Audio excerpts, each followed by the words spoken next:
زندگی میں 7 چیزوں کو اپنا اصول بنا لینا چاہیے، اور یہ 7 چیزیں وہ ہیں جو ہماری زندگی کو ایک خوبصورت سانچے میں ڈھال کر کے ہمیں ایک پاکیزہ اور ستھرا انسان بنا دیتی ہیں۔ پہلی چیز، التمسک بکتاب اللہ، اللہ کی کتاب سے جڑ جانا، وابستہ ہو جانا۔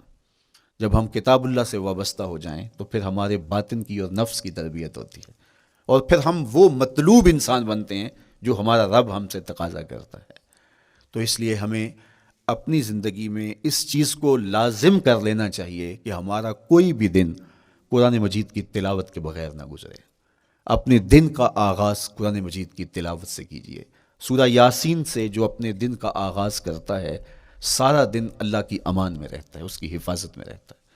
اور اپنی شب کا آغاز سونے سے پہلے سورہ الملک کی تلاوت کریں، آپ ساری شب اللہ کی امان میں، اس کی حفاظت میں رہیں گے۔ اور قرآن مجید کو سمجھ کر اس کے مفاہیم و مطالب کے ساتھ ایک رکوع کم از کم پوری زندگی، اپنی زندگی کے نصاب میں آپ کتنا وقت مختلف امور کے لیے سر انجام دیتے ہیں۔ یہ کتاب انسانی ہدایت کے لیے، انسانی تربیت کے لیے، اس سے کوئی اور بہتر اور مؤثر جو ہے وہ نصاب نہیں ہو سکتا ہے۔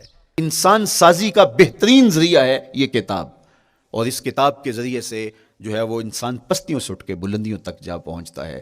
اقبال نے تو کہا کہ گر تمی خواہی مسلمان زیستن، نیست ممکن جز با قرآن زیستن۔ اگر تو مسلمان بن کے جینا چاہتا ہے تو قرآن کے بغیر ایک قدم بھی نہیں چل سکتا۔ تو آگے چل کسی نظم میں کہا کہ فاش می گوئم آنکھ در دل مزمرست، این کتابیں نیست چیزیں دیگرست۔ اگر میں کھل کے بیان کر دوں جو میرے سینے میں چھپا ہے تو میں تجھے بتا دوں کھل کے، یہ کتاب نہیں، یہ کوئی اور ہی شے ہے۔ کن لوگوں کو کہاں سے اٹھایا اور یہ کتاب کہاں تک لے گئی، جو باہمی جنگ و جدل میں الجھے ہوئے تھے اور حرف شناس بھی نہیں تھے، جو سواد آشنا بھی نہیں تھے، پھر انہوں نے جو ہے وہ روما کی سلطنت بھی الٹ کے رکھ دی۔ یہ کرشمہ تھا اس کتاب کا، جس نے زندگی کا جمال ان کی روحوں کے اندر پیدا کر دیا۔ تو میں اور آپ اپنی زندگی میں قرآن مجید سے کبھی بھی دور نہ ہوں۔ روزانہ کی بنیاد پہ آپ تلاوت کلام مجید اپنی زندگی میں شامل رکھیں۔ انشاءاللہ اس کے اجالے دنیا میں اور آخرت میں آپ اپنی آنکھوں سے مشاہدہ کریں گے۔ حضرت امام احمد بن حنبل فرماتے ہیں، میں نے رب سے کہا کہ مجھے اپنا قرب عطا کر، آواز آئی میرا قرب چاہتے ہو تو قرآن پڑھا کرو۔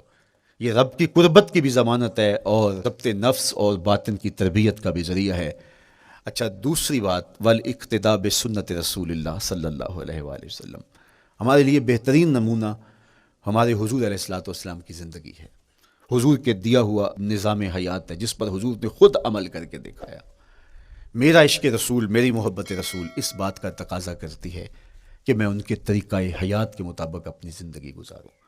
اسلام دعوے کی بات نہیں کرتا، دلیل ہم سے مانگتا ہے۔ آج میں کہتا ہوں میں عاشق رسول ہوں، اور اتنا بڑا عاشق رسول ہوں کہ میرے جیسا زمانے میں دوسرا کوئی نہیں۔ میرے جذبات ایسے دکھائی دیتے ہیں، آسمان کو چیر دوں گا اور زمین کو پھاڑ دوں گا، لیکن ہمسایوں کے ساتھ میرا سلوک بتاتا ہے کہ میں عاشق رسول نہیں ہوں۔ دوستوں کے ساتھ میرا رویہ بتاتا ہے کہ میں عاشق رسول نہیں ہوں۔ میں کسی سے وعدہ کرتا ہوں اور پھر اس پہ پورا نہیں اتر پاتا، تو صاحب پھر آپ عاشق رسول نہیں ہیں، آپ کچھ اور ہیں۔ عشق رسول تو یہ ہے کہ میرے محبوب علیہ السلام نے کسی سے عہد کیا ہے کہ تمہارے آنے تک میں یہاں کھڑا ہوں، اور وہ جا کے بھول جاتا ہے، اور میرے حضور 3 دن وہاں منتظر رہتے ہیں۔ وہ اچانک گزرا اور دیکھا تو حضور علیہ الصلوۃ والسلام کھڑے ہیں، تو خود پریشان ہوا۔ صرف اتنی بات اسے کہی، صاحب تو نے مجھے مشکل میں ڈال دیا، تو نے مجھے مشقت میں ڈال دیا۔ عہد کیا ہے تو پھر اس کی پاسداری نبھا کے دکھائی۔ اللہ اکبر! میں اگر حضور سے محبت کرنے والا ہوں تو میرا رویہ بتائے کہ میں عاشق رسول ہوں۔ میری زبان پہ جھوٹ نہیں بول سکتی۔ آپ سے پوچھا گیا کہ مومن بزدلی کر سکتا ہے؟ کہا نہیں، بہادر ہوتا ہے، لیکن ہو سکتا ہے کبھی اس سے بزدلی سرزد بھی ہو جائے۔ پھر پوچھا گیا کہ مومن بخیل ہو سکتا ہے؟ کہا نہیں، سخی ہوتا ہے، لیکن ہو سکتا ہے کبھی اس سے بخل بھی سرزد ہو جائے۔ پھر تیسرا سوال حضور سے کیا گیا، مومن جھوٹا ہو سکتا ہے؟ فرمایا جھوٹا نہیں ہو سکتا، یہ پکی بات ہے کہ مومن جھوٹ نہیں بول سکتا۔ میں اور آپ اپنے رویوں میں دیکھیں کہ ہم کھڑے کہاں ہیں۔ آج ہم ان جگہوں پہ بھی جھوٹ بولتے ہیں جہاں جھوٹ بولنا ہماری مجبوری بھی نہیں ہوتی، چونکہ یہ ہماری فطرت ثانیہ اور عادت بن چکا ہے، اور ہم اس کو برا ہی نہیں سمجھتے۔ جبکہ جھوٹ جب کوئی شخص بولتا ہے، حدیث سے پاک میں آتا ہے اس کے منہ سے بدبو نکلتی ہے، رحمت کے فرشتے 1 میل دور ہٹ جاتے ہیں اس سے۔ اور سویر سے شام تک جب ہمارے معمولات یہ ہوں تو پھر ہم کہاں کھڑے ہیں اور رحمت کے فرشتے کہاں کھڑے ہیں؟ تو حضور علیہ الصلوۃ والسلام کی سنت کا اتباع حضور کی محبت کی دلیل ہوگی۔ امام قرطبی نے لکھا ہے اللہ کی محبت کا کوئی دعویٰ کرے تو کیا دلیل ہوگی کہ یہ واقعی محب الہی ہے؟ تو کہا اللہ سے محبت کا دعویٰ کرنے والے کے لیے دلیل یہ ہے کہ وہ قرآن سے پیار کرے۔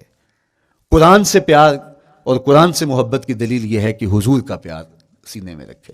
حضور سے محبت کی دلیل یہ ہے کہ سنت رسول سے پیار کرنے والا ہو، اور سنت رسول سے پیار کرنے کی دلیل یہ ہے کہ بدعات سے اجتناب کرنے والا ہو۔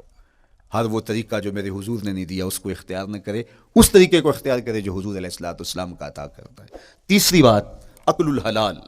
یہ وہ بنیادی اصول ہیں جو ہماری زندگیوں میں اتر جانے چاہیے، اور ہم ایک صالح اور خوبصورت انسان بن کے اس معاشرے کا حصہ بن سکتے ہیں۔